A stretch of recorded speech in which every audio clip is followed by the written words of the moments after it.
지금부터는 응용 측량에 관련된 문제들을 다룰 겁니다.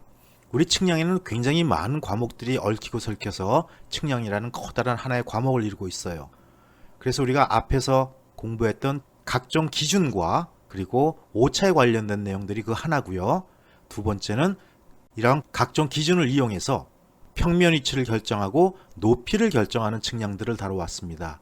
그게 우리가 앞에서 다루었던 삼각 측량, 다각 측량, 수준 측량, 그리고 평판 측량, 이러한 각각의 토픽에 대해서 다루었던 부분이죠. 그리고 응용 측량 부분이 있죠. 이 부분은 여러 가지 측량 기법에 의해서 만들어진 지형도를 기초로 해서 우리가 원하는 여러 가지 정보를 이 지형도에서 빼내는 그러한 역할을 담당하는 측량입니다. 그래서 이 응용 측량에 들어가는 부분이 바로 지형 측량, 그리고 면체적 측량이 여기 포함됩니다. 그래서 지형 측량에는 그 지도를 구성하는 요소들도 공부를 하고, 또 이렇게 만들어진 지형도, 지도의 성질, 그리고 지도의 분류, 이러한 내용들을 학습하게 되죠. 그리고 우리가 면체적 측량에서는 이렇게 지형도에 나타난 또는 관측값을 이용해서 우리가 실제 필요한 면적과 최적을 결정하는 그러한 여러 가지 계산 방법을 다루는 연습들을 합니다. 그리고 또 응용 측량에 같이 들어가는 파트 중에 하나가 각각의 하나의 사이트에서의 측량들, 즉 다시 말하면 노선에서의 측량은 노선 측량, 그리고 하천에서의 측량은 하천 측량, 그 다음에 터널에서의 측량은 터널 측량, 그리고 비행장 측량, 항만 측량, 이렇게 각각 현장에 알맞는 여러 가지 방법들을 복합적으로 풀어서 하나의 프로젝트를 위해서 우리가 모든 계산과 물량을 산출하는 그런 기법들이 바로 응용 측량에 들어가죠. 그리고 또 하나 어떤 방법으로 나눌 수 있어요? 현대 측량 부분으로 나눌 수 있습니다. 과거에 행하지 못했던 3차원 동시 측량이 가능한 부분이죠. 그래서 이러한 부분에 들어갔던 측량이 사진 측량, 원격 탐측, 레이저 측량, 또 위성 측량, 우리가 GPS 또는 GNSS라고 얘기하는 위성항법 시스템도 여기서 다루게 됩니다. 그리고 이러한 모든 자료들이 결정이 되고 나면 모든 정보를 이용해서 우리가 원하는 결과를 얻어내고 그 효과를 극대화시키기 위해서 활용하는 게 바로 지리공간정보체계 GIS예요. 이렇게 몇 가지 덩어리들로 구성되어 있는 것을 여러분 먼저 머릿속에 담아 두셔야 됩니다. 자, 이 지형 측량에서는 사실 계산 문제가 크게 없습니다. 주로 나오는 것들이 지형도에서 축척과 관련된 문제들이 예제로 나오고 있어요. 그리고 실제로 좀 더 깊게 들어갈 수 있다면 등고선의 간격이라든지 이런 문제도 출제가 될 수 있지만, 실제로 등고선의 간격은 현장에 맞도록 조절할 수가 있는 부분이 꽤 있습니다. 그래서 어떠한 특정한 틀에다가 딱 넣어서 그 틀에 맞춰서만 하기는 쉽지 않은 부분이 있어요. 물론 이 지형 측량에서 굉장히 중요한 파트 중에 하나가 지도의 축척에 대한 얘기와 지도를 제작하는 방법, 그리고 등고선에 대한 얘기들, 그리고 지성선에 대한 얘기들이 굉장히 중요하지만, 우리가 계산 문제에서 다룰 수 있는 정도는 지형도의 분류, 그리고 그 중에서도 축척에 따른 분류, 여기에 대한 문제들 외에는 계산 문제로 풀기는 어렵습니다. 물론 나머지는 이론에서 커버해야 될 문제들이에요. 자, 이런 것도 같이 한번 기억을 해 두시기 바래요. 자, 그러면 이 지형 측량에서 나올 수 있는 패턴들, 즉 축척과 관련된 지형도, 이러한 내용들에 대한 예제를 제가 5개를 엄선을 해서 골라 놓았습니다. 여기에 대해서 우리 문제를 함께 풀어보면서 그 지형도와 축척에 대한 개념을 다시 한번 정확히 잡도록 하죠. 물론 여기 지금 제가 추려놓은 이 5문제들과 비슷한 예제는 앞부분에서 측량의 분류에서도 나온 적이 있어요. 즉 이제 어떠한 특정 부분만 딱 정해서 한 파트에 들어가는 게 아니라 이 파트가 넘나들 수 있다는 것도 기억하셔야 돼요. 그래서 2가지 문제를 동시에 물어보는 것도 가능했습니다. 예를 들어서 기복 변이 문제를 물어보면서 축척은 또는 비행 고도는 최소 노출 시간이나 최대 노출 시간에서 끌어와라, 이렇게 해서 복합적인 문제도 낼 수가 있다는 것도 염두에 두시고요. 그러려면 무조건 기초가 탄탄하게 닦여 있어야 합니다. 자, 그럼 이런 얘기는 이제 각설하고 지형도의 분류와 관련된 예제들을 다뤄보도록 하죠. 먼저 문제 1번부터 들어갑니다. 자, 지상 1스퀘어 킬로미터예요. 1km by 1km란 얘기죠. 이러한 면적을 지도상에 4 스퀘어 센티미터로 표현하기 위한 축척을 결정하라 그랬습니다. 우리 축척의 기본 개념 먼저 꼭 생각해야 돼요. 축척은 실제 길이분의 지도상의 길이라 그랬어요. 자, 그럼 하나하나씩 따져보죠. 맨 먼저 면적을 따져볼까요? 자, 지도상에서 4 스퀘어 센티미터로 표현이 됐습니다. 그럼 면적은 길이 곱하기 길이죠. 다른 말로 하면 길이의 제곱이에요. 그러면 이 4 스퀘어 센티미터란 얘기는 2cm를 두 번 곱한 거죠. 즉 2cm를 통째로 제곱한 것 같습니다. 그럼 우리가 한 변의 길이를 2cm라고 놓을 수가 있어요. 자, 축척은 아까도 얘기했지만 어떻게 써요? 실제 길이분의 지도상의 거리입니다. 그러면 실제 길이가 얼마예요? 지상에 1km 스퀘어였죠. 다시 말하면 1km by 1km. 그래서 한 면의 길이가 1km고 이게 실제 거리입니다. 지도상의 거리가 얼마였어요? 2cm였어요. 그러면 1km와 2cm를 유닛, 즉 단위를 통일시켜주면요. 1km는 1000m고 1000m는 10만 cm죠. 즉 10만 cm분의 2cm에서 5만 분의 1 이렇게 간단히 풀 수 있어요. 여기서 여러분 주로 어떤 책들에 보면 이렇게 풀이를 해놓은 경우가 많습니다. 뭐 축척의 제곱은 실제 면적분의 지도상 면적 이렇게 푸는 방법도 없지는 않아요. 그렇지만 이렇게 제곱으로 막 들어가서 우리가 여러 시리즈로 문제를 풀어낼 때 헷갈리는 경우가 많아요. 그럴 때는 가급적 단순화시켜서 문제를 푸는 게 제일 좋습니다. 따라서 여러분이 문제 풀 때도 이렇게 기본 단위로 바꿔놓고, 즉 다른 말로 하면 면적을 가지고 축척을 따지지 마시고 길이로 바꿔서 축척을 따지면 훨씬 덜 헷갈리고 심플하게 문제를 풀 수 있다는 것도 염두에 두시고 문제를 해결하면 좋을 것 같습니다. 자, 두 번째 문제도 역시 축척에 따른 지형도의 분류와 관련된 예제네요. 자, 같이 한번 보죠. 2번 축척 1대 300의 지형도를 기초로 해서 엄청난 대축척 지도네요. 그렇죠? 축척 1대 5000의 지형도를 만들 때, 자, 이런 걸 우리가 뭐라 그러죠? 축척 변경이라고 얘기합니다. 이 300분의 1이 대축척이고 5000분의 1이 소축척이니까 대축척, 즉 정확한 지도에서 소축척, 부정확한 지도로 지도 편집을 하는 건 문제가 없어요. 그렇지만 만약에 반대로 5000분의 1의 소축척에서 300분의 1의 대축척으로 지도를 바꾸려면 이때는 등고선의 간격이 엄청나게 달라지기 때문에 사이사이 등고선을 그려 넣어야 됩니다. 그러면 등고선을 막 그려 놓으면 안 되죠? 이렇게 소축척에서 대축척으로 갈 때는 반드시 측량을 해서 정확도를 높여 주어야 한다는 것도 덤으로 하나를 더 설명을 드립니다. 자, 그럼 축척 1대 5000의 1도여분, 즉 지도 한 장이죠. 축척 1대 3 지형도 몇 매를 포함하겠는가? 이게 무슨 말이에요? 1대 300은 대축척이에요. 그러니까 아무래도 소축척보다는 좁은 지역을 표현합니다. 그거를 1대 5000으로 넓은 지역을 한꺼번에 보는 소축척으로 가니까 1대 300 지형도가 여러 장이 1대 5000 안에 들어갈 수가 있죠. 그쵸? 자, 한번 같이 생각해 봐요. 대축척과 소축척 1대 100으로 만들어진 지도가 있어요. 그리고 크기가 똑같은 1대 1000의 지도가 있다면 길이의 차이가 얼마가 나요? 1대 100에서 1대 1000의 길이의 차이는 10배 차이가 납니다. 즉 길이가 1대 100에 100m가 들어갔다면 1대 1000에는 1000m가 들어가는 거죠. 면적은 어떻게 돼요? 요거는 10배가 아니라 10 곱하기 10, 여기에 차이가 나요. 한 길이가 10배, 또 다른 길이가 10배. 그러니까 면적은 100배 차이가 나기 때문입니다. 요것도 한번 같이 생각하면서 문제를 풀어보죠. 자, 그럼 이제 축척부터 한번 따져볼까요? 자, 축척 우리가 보통 m이라고 표현합니다. 이거는 소문자 n분의 1, 앞에서 무지하게 다뤘어요. 자, 그럼 이건 무슨 뜻이에요? 실제 길이분의 지도상의 길이라 그랬죠. 그래서 대문자 L, 실제 길이분의 소문자 L, 지도상의 길이로 표현합니다. 그러면 자, 편의상 두 개의 축척이 있다고 할 때 M1과 M2의 비율은 어떻게 돼요? L1과 L2의 비율에 비례를 하나요? 그렇죠. 요거 두 개. M분의 1, 요거하고 L분의 L, 요거 두 개를 보면 얘 소문자 M과 얘 대문자 L은 비례해요. 그쵸? 예.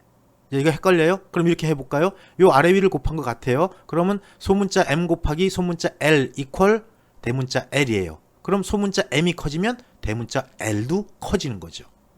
자, 그러면 이 m1 대 m2, m1을 우리가 대축척 300이라고 놓고요. m2를 5000이라고 놓으면 이 축척의 비 m1 대 m2는 300 대 5000이라고 놓을 수가 있고요. 이거는 L1, 즉 300분의 1의 단위 길이에 x배가 들어가네요. 그럼 이 x는 300분의 1 지도에서의 단위보다 몇 개가 들어가요? 예, 요거 내측과 외측을 계산해주면 비례식에 의해서 같죠. 자, 이때 단위 길이를 1이라고 놓는다면 그러면 5000이라는 거는 300 곱하기 x가 될 거고 x는 5000을 300으로 나눠주면 되네요. 즉 16.667, 그러므로 x는 16.667 단위 길이를 포함합니다. 그러면 약 17매를 포함하는 거죠. 자, 이 그림에서 보면 같은 크기의 지도예요. 그럴 때 300분의 1에서의 단위 길이 요 한 길이가 이 1대 5000에서는 약 17개 정도가 들어간다는 얘기예요. 이 얘기는 뭐예요? 1대 5000 지형도에는 1대 300 한 면이 17개 정도의 길이가 들어갈 수 있다는 얘기예요. 그럼 면적은 어떻게 돼요? 면적은 길이의 제곱이겠죠. 그래서 17의 제곱. 그래서 이 대축척 한 장이 289매 정도가 소축척 한 장 5000분의 1 지도에 포함이 될 수 있다는 얘기예요. 물론 크기는 같은 지도일 때. 자, 축척이 무척 대축척에서 5000분의 1 축척으로 간 거죠. 그럴 때 이 5000분의 1 축척에는 1대 300의 지도가 축소가 돼가지고 약 289매가 들어갈 수 있다는 내용입니다. 요것도 길이로 따지는 게 편합니다. 면적을 바로 따지면 막 헷갈릴 수가 있기 때문이에요. 자, 그 다음에 또 다른 유형 한번 볼까요?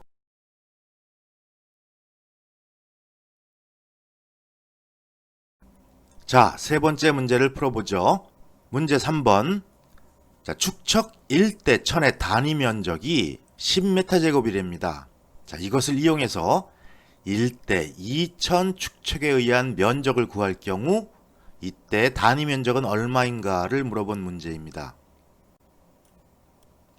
자, 우리 그림을 먼저 보고 한번 해석을 해보죠. 자, 이거는 1대 1000 지형도예요. 그리고 요거는 1대 2000 지형도입니다. 자, 똑같은 크기의 종이에 표현된 1대 1000의 지도와 1대 2000 지도.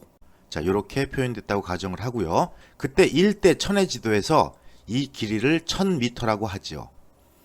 그러면 1대 2000에서는 이 똑같은 길이가 얼마가 표현이 되나요? 그렇죠. 축척이 2배가 늘었기 때문에 2배 더 긴 지역을 표현할 수가 있습니다. 그래서 이 길이는 2000m가 되겠죠. 자, 단위 길이는 뭐예요? 이러한 한 도엽을 일정한 간격으로 잘랐을 때 하나의 기본 단위를 우리가 단위 길이라고 얘기합니다. 만약에 우리가 이 왼쪽 지도를 10개로 잘라서 하나를 단위 길이라고 한다면 요거는 10개로 잘랐으니까 1000m에 10분의 1, 100m가 되겠죠. 즉 왼쪽 도엽에서는 단위 길이가 100m가 됩니다. 그럼 오른쪽 길이에서는요, 단위 길이가 200이 되겠죠. 예, 2000m를 10개로 쪼갠 거니까요. 아하, 여기서 우리가 뭘 알 수 있어요? 지도상의 단위의 길이 b는 축척 분모수에 비례한다는 걸 알 수가 있어요. 그래서 요거 왼쪽 그림의 단위 길이 100m 대 오른쪽 그림의 단위 길이 200m. 요게 바로 축척 1000 대 축척 2000에 직접 비례하는 그림이죠. 그래서 여기 표현한 게 M1 대 M2는 L1 대 L2라고 표현한 겁니다. 그러면 면적인 경우는 어떻게 될까요? 예, 길이와 길이를 곱한 게 면적이니까 이 면적은 축척 분모수의 제곱에 비례하겠네요. 그렇죠? 그래서 여기 표현한 게 뭐예요? M1의 제곱 대, 즉 왼쪽 축척이죠. M2의 제곱, 즉 오른쪽 그림의 축척. 이게 바로 A1 대 A2 이렇게 쓸 수가 있습니다. 자, 직관적으로 한번 볼까요? 그럼 왼쪽 그림에서 단위 면적은 얼마가 돼요? 요 파란 사각형 하나가 단위 면적이죠. 그러면 100 곱하기 100이니까 10,000 스퀘어 미터일 거고, 오른쪽 그림에서 요 하나는 얼마예요? 200m 곱하기 200m니까 40,000 미터 스퀘어가 되겠죠. 즉 제곱에 비례한다는 걸 알 수가 있어요. 자, 요걸 우리가 이제 요 M1의 제곱 대 M2의 제곱은 A1 대 A2라는 비례식을 이용해서 바로 수치를 집어넣으면 왼쪽 축척 분모수의 제곱 1000의 제곱 대 오른쪽 그림의 축척 분모수의 제곱 2000은 여기 왼쪽의 단위 면적이 문제에서 주어졌죠. 10m 스퀘어라고. 그래서 10m 스퀘어 대 A2 이렇게 쓸 수가 있네요. 그러면 A2는 어떻게 써요? 요거 안에 거를 곱한 것과 요거 바깥의 거를 곱한 게 같으니까 A2 곱하기 1000의 제곱이 2000 제곱 곱하기 10m 제곱 요거 두 개를 곱한 거죠. 그래서 A2는 1000의 제곱으로 나눠주면 1000의 제곱분의 2000의 제곱 곱하기 요거 10m 스퀘어 이렇게 쓸 수가 있겠고요. 요거 우리 바보같이 2000을 계산기로 다 두드려서 제곱을 하고 1000을 다 두드려서 제곱을 하고 하지 마세요. 자, 가로로 묶어내면 1000분의 2000 그리고 통째로 제곱이에요. 곱하기 10의 밑의 제곱이죠. 자, 이러면 어떤 장점이 있어요? 요거 안에 거 약분돼서 2가 떨어져 버리고 2의 제곱이니까 4가 될 거고 이렇게 계산기를 쓰지 않고도 계산할 수가 있습니다. 그러면 답은 40m 제곱 이렇게 나옵니다. 여기서 또 기억해야 될 게 뭐예요? 축척 분모수의 비는 단위 길이에 비례한다는 거. 그 다음에 축척 분모수의 제곱의 비는 단위 면적에 비례한다는 거. 요거 하나 꼭 기억해 두면 좋을 것 같습니다. 그리고 이런 문제는 그림을 보고 직관적으로 풀어나가는 게 아주 좋아요. 괜히 이거 막 수식 갖고 헷갈리다가 보면 우리가 문제에 스스로 빠져버리는 그런 딜레마를 경험하게 될 수 있습니다. 그리고 이것도 사실은 이렇게 밑에 있는 요 수식들 요거 싹 빼고도 우리가 계산할 수 있죠. 예, 왼쪽 그림에서 요 단위 사각형 하나가 10,000 그리고 오른쪽 도엽에서의 요 단위 면적 하나가 40,000 그러니까 4배가 늘었다는 거 요것도 바로 직관적으로 알 수 있기 때문에 바로 답을 그냥 계산 안 하고도 고를 수가 있는 그런 문제입니다. 네, 재밌는 문제예요.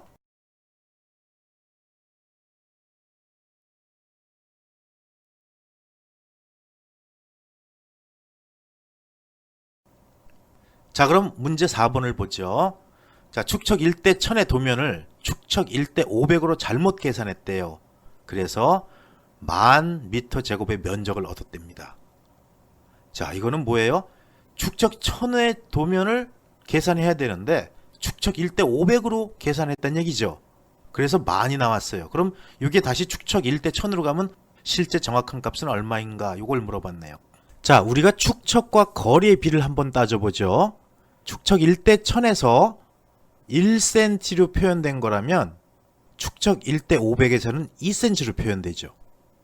요거 잘 생각하세요. 그래서 거리의 비율을 축척이 1대 2라면 거리의 비율도 1대 2가 됩니다. 자, 그럼 거리의 비율이 1대 2라면 면적의 비율은 어떻게 돼요? 면적은 거리 곱하기 거리, 즉 거리의 제곱이죠. 그래서 면적의 비율은 1대 2의 제곱, 즉 1대 4가 되는 거예요. 자, 그러면 요 두 가지 식을 연결시키면 A1 대 A2는 요거 대문자 M1의 제곱 대 대문자 M2의 제곱이라고 쓸 수가 있고, 자, 여기서 우리가 구하고자 하는 게 이제 A2예요. A1은 잘못 계산된 값이니까요. 그럼 A2는 어떻게 써요? 자, 요거 안에 거 묶고 요거 밖에 거 묶고 그러면 A2는 M1의 제곱을 분모로 보내면 되네요. 그럼 M1의 제곱 분의 M2의 제곱 곱하기 A1 이렇게 쓸 수가 있죠. 근데 여기서 또 M1과 M2 이건 축척이에요. 그러면 여기서 우리가 계산을 쉽게 하려면 축척 분모수만 집어넣어주면 편하니까 이럴 때 축척 M과 축척 분모수 스몰 m은 반비례하죠 서로. 즉 대문자 m은 소문자 m분의 1이니까요. 그래서 이 대문자 m1의 제곱분의 대문자 m2의 제곱을 어떻게 쓸 수 있냐면 소문자 m2의 제곱분의 m1의 제곱. 왜? 대문자 m은 소문자 m분의 1이니까. 그래서 이렇게 고쳐 쓸 수 있고요. 이제 주어진 값들을 집어넣죠. 자, m2가 얼마였어요? 1대 500 중에서 500만 들어가요. 500. 그 다음에 m1은 얼마였죠? 1대 1000이니까 1000만 들어가요. 그래서 500분의 1000에 통째로 제곱 곱하기 얼마로 계산했어요? 10,000m 제곱으로 계산했답니다. 그래서 이걸 계산하면 40,000m 제곱이 나오네요. 이거 오히려 이렇게 계산하면 여러분들 헷갈려요. 헷갈리니까 이렇게 생각해요. 축척 1대 1000에서 1cm로 정해진다면 이게 실제 거리가 얼마예요? 1000cm예요. 그쵸? 그리고 이 면적은 1cm 곱하기 1cm 하니까 1cm의 제곱이 됩니다. 그러면 이 축척 1대 1000에서 1cm가 실제 거리가 1000cm라 그랬고, 이게 축척 1대 500에서는 지도상에 몇 cm로 표현돼요? 2cm로 표현되죠. 그렇죠? 지도상에 2cm로 표현된다는 얘기는 축척 1대 500에서는 면적이 2cm의 제곱, 그러니까 4cm 제곱이 된다는 얘기예요. 그래서 축척 1대 1000에서 1cm 제곱이 표현하는 면적은 축척 1대 500에서는 4cm 제곱으로 표현된다는 것. 요거 하나만 기억하면 됩니다. 그래서 여러분들이 만약에 이런 문제가 시험 문제에 나오면 두 개를 써봐요. 축척 1대 1000 그리고 축척 1대 500. 그럼 축척 1대 1000에서 1cm로 표현되는 실제 거리 1000cm는 축척 1대 500에서 2cm로 표현돼요. 그러면 축척 1대 1000에서는 면적이 1cm 제곱이 될 거고, 똑같은 면적이 축척 1대 500에서는 4cm 제곱으로 표현될 거다. 요거 두 개만 시험 보다가 한 귀퉁이다 요 두 개의 비례식만 써놓으면 그 다음 계산식은 차례차례 따져가면서 하면 되기 때문에 헷갈리지 않고 쉽게 풀어나갈 수가 있습니다. 이거 공식 외지 마세요. 비례식과 그림을 이용해서 직관적으로 푸세요. 그게 훨씬 더 헷갈리지 않고 빠르게 정답을 얻어내는 방법이에요.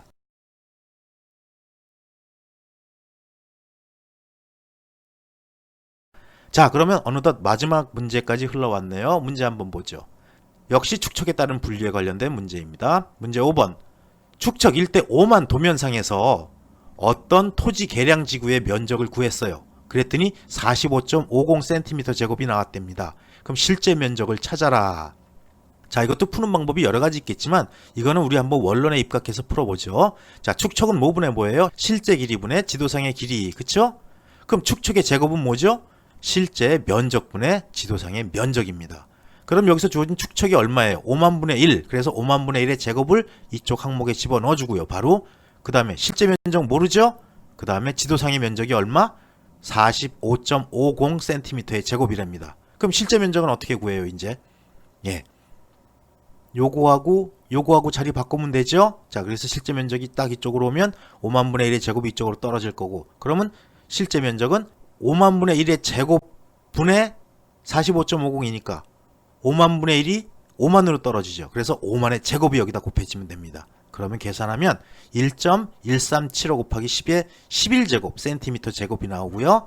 그 다음에 이걸 단위 환산을 하면 1.1375 곱하기 10의 7제곱 미터 제곱이 되고, 만 제곱미터가 1헥타르죠. 그러면 여기서 1000을 곱해주면 요건 1137.5가 될 거고, 요게 10의 4제곱 즉 만이네요.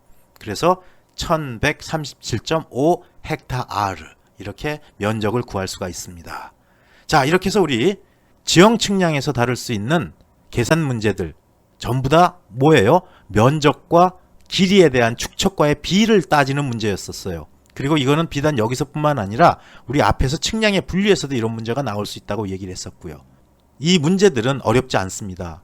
분명히 말씀드리지만 전혀 어렵지 않아요.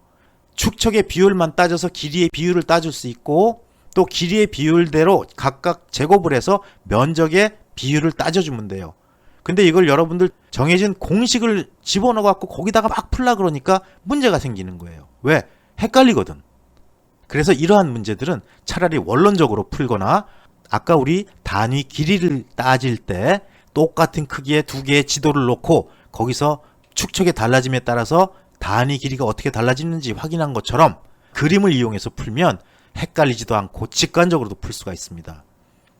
자, 우리 이 지형 측량에서는 사실은 이 지형도 축척에 관한 것도 무척 중요하지만 여기와 관련돼서 지도의 분류라든지, 그리고 등고선, 컨터라인이죠. 그 다음에 지성선, 그 다음에 등고선의 간격, 이런 내용들도 아울러 공부해 둬야 됩니다. 지금 여기서 우리가 푼 문제 유형은 한 가지예요. 축척의 변함에 따라서 길이가 달라지고 면적이 달라지고 요것만 따졌어요. 이 외에 나올 수 있는 문제들은 모두 이론적인 내용들입니다. 등고선 마찬가지죠. 등고선의 성질이라든지 등고선의 종류라든지 이런 거 시험에 참 잘 나오거든요. 또 지성선, 지성선의 성질이라든지 지성선의 내용, 그리고 지성선의 종류, 이런 것도 시험에 참 잘 나와요. 그리고 국토지리정보원에서 정해놓은 지형도에서의 등고선의 간격, 그 다음에 우리가 지도를 표현하는 방법, 또 지도를 표현할 때 삭제하고 과장화시키는 내용들, 그 다음에 지도의 도곽선들, 이런 거. 물론 이 지도의 도곽선은 우리 측량 파트보다는 지적에서는 굉장히 엄격하게 다뤄지는 부분들이에요. 그래서 그러한 설명들도 참고 내용이 있으니까 여러분들 나중에 한번 그런 내용이 필요하신 분들, 특히 지적 쪽에 관련된 분들은 한번 참고해서 들어보시면 좋을 거라는 생각이 듭니다. 자, 이렇게 강조한 내용들 여러분들 잘 메모해 두시고, 항상 우리가 수험 준비에서는 경제적으로 공부를 해야 돼요. 여러 번 제가 일선에서 또는 대학교에서도 강의를 하면서 지도를 해보지만 꼭 기사시험, 산업기사시험 본다 그러면 책을 사가지고 1페이지부터 외우려고 그래. 그러면 안 됩니다. 중요한 것만 찝어서 공부하면 충분해요. 그리고 최소한 3년 동안의 기출문제만 완벽히 풀 줄 알면 기사시험이나 산업기사시험은 하나도 어렵지 않아요. 그러니까 그런 것들을 알고 요령껏 공부하는 그런 지혜로운 수강생이 되기를 원합니다. 자, 이렇게 해서 우리 지형 측량에 대한 내용들 또 하나 마무리했습니다.